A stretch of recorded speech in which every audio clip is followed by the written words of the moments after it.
नमस्कार विद्यार्थी मित्रमैत्रिणींनो. आपल्या मागच्या व्हिडिओ लेक्चरमध्ये आपण पाहिले ते म्हणजे इंटरनेटचे उपयोग. आज आपण याच पाठातील आपला पुढचा भाग पाहणार आहोत. चला तर मग सुरुवात करूया आपल्या आजच्या या व्हिडिओ लेक्चरला. विद्यार्थी मित्रांनो, आपण आपल्या मागील व्हिडिओ लेक्चरमध्ये इंटरनेटची ओळख या धड्यामध्ये पाहिले की इंटरनेटचे जाळे हे नक्की कसे असते. त्याचबरोबर आपण इंटरनेटचे उपयोग पाहिले. आज आपण पाहणार आहोत ते म्हणजे इंटरनेटसाठी वापरण्यात येणारे डिव्हाइसेस व इंटरनेटमधील काही संज्ञा. इंटरनेटमध्ये सगळ्यात महत्त्वाचे डिव्हाइस असते ते म्हणजे मॉडेम. आपण सर्वांनीच मॉडेम हा शब्द आजपर्यंत कधीतरी नक्कीच ऐकला असेल.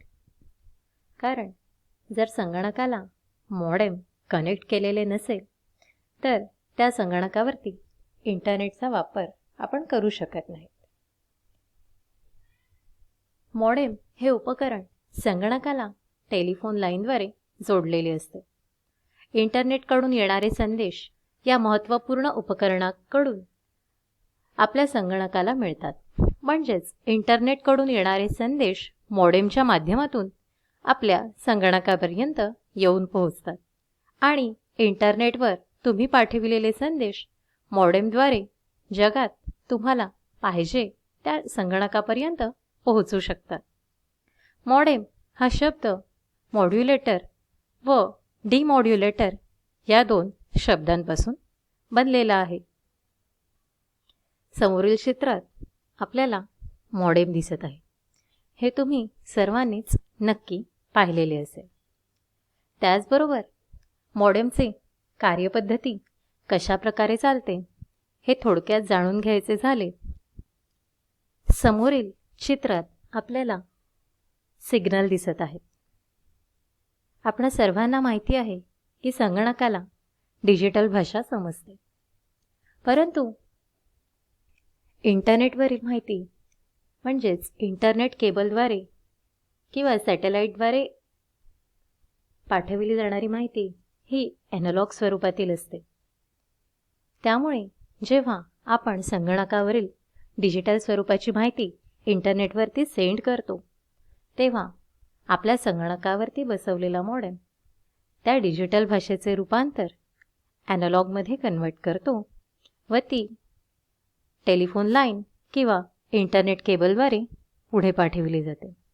त्याचप्रमाणे जे सिग्नल्स किंवा जी माहिती आपल्याला इतर ठिकाणाहून येते ती माहितीसुद्धा ॲनालॉग स्वरूपातील असते. मॉडेम ही माहिती ॲनालॉग म्हणजेच वेव्ह फॉर्ममधून कन्वर्ट करून डिजिटल लँग्वेजमध्ये आपल्या संगणकाला पाठवतो. तर हे आहे आपल्या छोट्याशा दिसणाऱ्या मॉडेमची कार्यपद्धती. या मॉडेमचे दोन प्रकार आहेत. ते म्हणजे इंटरनल मॉडेम आणि एक्सटर्नल मॉडेम. एक्सटर्नल मॉडेम तर आपण नेहमीच बघतो. तर इंटरनल मॉडेम हे कॅबिनेटच्या म्हणजेच आपल्या सीपीयूच्या आतमध्ये बसवलेले असते. ते आपण डायरेक्ट टेलिफोन लाईनला जोडू शकतो. मॉडेमचा दुसरा प्रकार म्हणजे एक्सटर्नल मॉडेम. हे मॉडेम कॅबिनेटच्या बाहेर बसवलेले असते. ते संगणक व टेलिफोन लाईन यांना केबलने जोडलेले असते. इंटरनल मॉडेम हे संगणकाच्या कॅबिनेटच्या आत बसवलेले असते. त्यामुळे फक्त इंटरनल मॉडेमच्या माध्यमातून आपल्याला फक्त आपल्या संगणकापुरतीच इंटरनेटची सोय उपलब्ध करता येते.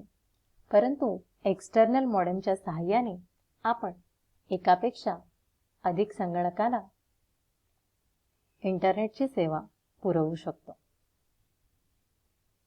त्यानंतर संगणकामध्ये वापरण्यात येणारी नेहमीची संज्ञा म्हणजे प्रोटोकॉल्स. प्रोटोकॉल्स म्हणजे सामान्यतः काही नियम.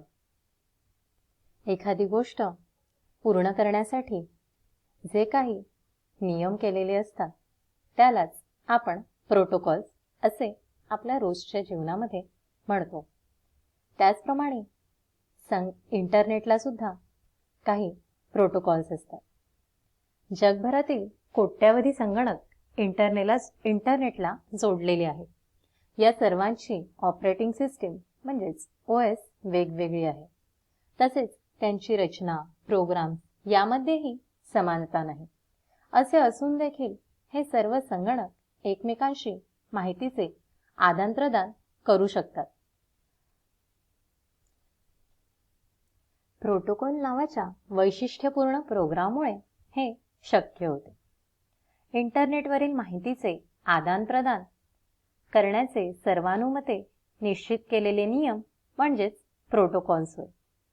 इंटरनेटचे कार्य सुलभ व्हावे म्हणून निर्माण केलेल्या काही संगणकीय भाषा आहेत. यातील काही प्रमुख प्रोटोकॉल आपण आज पाहणार आहोत. इंटरनेटचे प्रामुख्याने 2 प्रोटोकॉल्स आहेत. ते म्हणजे TCP व IP. इंटरनेट प्रोटोकॉल म्हणजेच IP हा प्रोटोकॉल एका स्थानावरून दुसऱ्या स्थानावर संदेश पाठवण्याचे कार्य करतो. आणि दुसरा म्हणजे TCP ट्रान्समिशन कंट्रोल प्रोटोकॉल पाठविल्या जाणाऱ्या संदेशाचे पॅकेट्समध्ये रूपांतर करतो. नियोजित स्थानी आलेल्या पॅकेट्स क्रमाने सोडून पुन्हा मूळ संदेश तयार करतो. पॅकेट्समधील चुका तपासतो.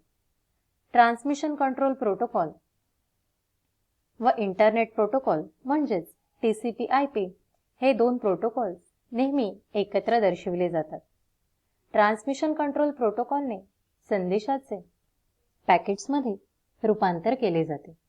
मगच इंटरनेट प्रोटोकॉल ती पॅकेट्स निरनिराळ्या मार्गाने नियोजित स्थानी पाठवितो. अर्थात हे 2 प्रोटोकॉल्स हातात हात घालून काम करतात असे म्हणता येईल. थोडक्यात पाहायचे तर म्हणजे आपण आपल्या संगणकावरून इंटरनेटवरती पाठविलेला डेटा आपल्याला ज्या पत्त्यावर पाठवायचा आहे किंवा जिथे पाठवायचा आहे तो बरोबर त्याच ठिकाणी पोहोचेल की नाही हे इंटरनेट प्रोटोकॉलद्वारे तपासले जाते व आपला डेटा बरोबर ॲड्रेसवर पाठविला जातो.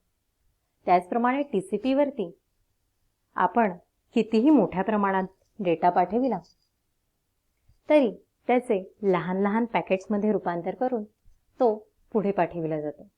त्यामुळे आपला डेटा डिलीट होण्याची किंवा पुढे सेंड न होण्याची शक्यता फारच कमी असते. त्यानंतरची संज्ञा म्हणजेच डोमेन नेम. आपणा सर्वांना एकमेकांना ओळखता यावे व आपली स्वतःची आयडेंटिटी असावी म्हणून स्वतःचे एक नाव असते. त्याचप्रमाणे इंटरनेटवरती सुद्धा डोमेन नेम सिस्टीम ही संगणकाचे पत्ते लक्षात ठेवण्यासाठी वापरली जाते. इंटरनेट प्रोटोकॉल्स पोस्टासारखी भूमिका बजावतात. त्यासाठी माहितीचे आदानप्रदान करणाऱ्या 2 संगणकांचे पत्ते माहीत असणे आवश्यक आहे. संगणकाला संख्यांऐवजी नाव असेल तर ते लक्षात ठेवणे सोपे जाते. म्हणून प्रत्येक संगणकाला नाव देण्यासाठी एक कार्यपद्धती विकसित करण्यात आली. त्या पद्धतीस डोमेन नेम सिस्टम असे म्हणतात. संख्यात्मक पत्त्यांप्रमाणे डोमेन नेम सुद्धा डॉट्स किंवा टिंबांनी वेगळे केलेल्या शब्दांची साखळी असते. नेटवर्कचे गट करून त्यांना डोमेन असे नाव देण्यात आले. सर्वोच्च पातळीत संगणकात्मक प्रकारचे 60 डोमेन्स आहेत. त्याचे प्रकार आपण पुढे पाहणार आहोत. आता बघा एकाच नावाच्या जर 2 व्यक्ती असतील तर आपल्याला त्या ओळखण्यासाठी गोंधळ होतो. त्यावेळेस आपण त्या व्यक्तींची सरनेम पाहतो, तीही सेम असतील तर या व्यक्ती कुठे राहतात किंवा त्यांचं वय यानुसार आपण त्या व्यक्तींचे आयडेंटिफिकेशन करतो. याचप्रमाणे संगणकावरही अनेक वेबसाईट्स उपलब्ध आहेत. या सर्व गोंधळ न होता विभागता याव्या यासाठी डोमेन नेम सिस्टीमचा खूप वापर केला जातो. आपल्याला समोरील तक्त्यात डोमेनचे काही प्रकार दिले आहेत.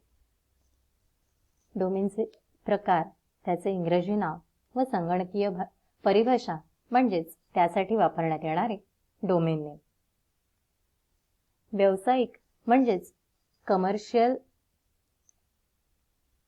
साठी कॉम म्हणजेच .com हे डोमेन नेम वापरले जाते. आपण बऱ्याच ठिकाणी www.abc.com ही वेबसाईट पाहिलेली असेल. तर कॉम या डोमेन नेमचा वापर कमर्शियल वेबसाईटसाठी केला जातो. त्यानंतर येते ती म्हणजे शैक्षणिक संख्या म्हणजेच एज्युकेशनल साइट्स. ह्याच्यासाठी edu हे डोमेन नेम वापरतात.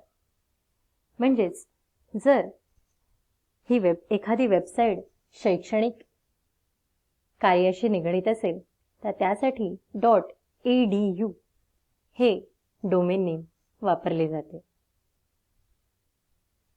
सरकारी संघटना म्हणजेच गव्हर्नमेंटच्या कामकाजासाठी gov हे डोमेन नेम वापरले जाते. www.maharashtra.gov.in ही वेबसाईट आपण बऱ्याचदा ऐकतो. तर ह्यामधील gov म्हणजेच गव्हर्नमेंट ची वेबसाईट असा याचा अर्थ होतो. आंतरराष्ट्रीय संघटना म्हणजेच इंटरनॅशनल वेबसाईट्स यासाठी INT हे डोमेन नेम वापरले जाते. त्यानंतर सैनिकीय संघटना म्हणजेच मिलिटरीसाठी MIL हे डोमेन नेम वापरले जाते. कल्याणकारी संस्था म्हणजेच ऑर्गनायझेशनसाठी ORG हे डोमेन नेम वापरले जाते. उदाहरणार्थ www.wikipedia.org. त्यानंतरचा प्रकार म्हणजे नेटवर्क बॅकबोन प्रणाली. इंग्रजी शब्द नेटवर्क व यासाठी वापरण्यात येणारे डोमेन नेम म्हणजे .net. तर विद्यार्थी मित्रांनो, आज आपण आपल्या इंटरनेटची ओळख या पाठाच्या दुसऱ्या लेक्चरमध्ये अभ्यासले. ते म्हणजे इंटरनेटसाठी आवश्यक असणारे डिव्हाइस म्हणजेच मॉडेम, त्याचबरोबर प्रोटोकॉल्स व डोमेन नेम. आपल्या पुढच्या लेक्चरमध्ये आपण अभ्यासणार आहोत ते म्हणजे वर्ल्ड वाईड वेब, HTML व उरलेल्या आपल्या इतर संगणकाच्या संज्ञा जसे की web page, search engine, web browser इत्यादी. चला तर मग भेटूया संगणकाच्या पुढच्या व्हिडिओ लेक्चरमध्ये. तोपर्यंत आज शिकलेल्या टॉपिकची रिव्हिजन मात्र करायला विसरू नका. धन्यवाद.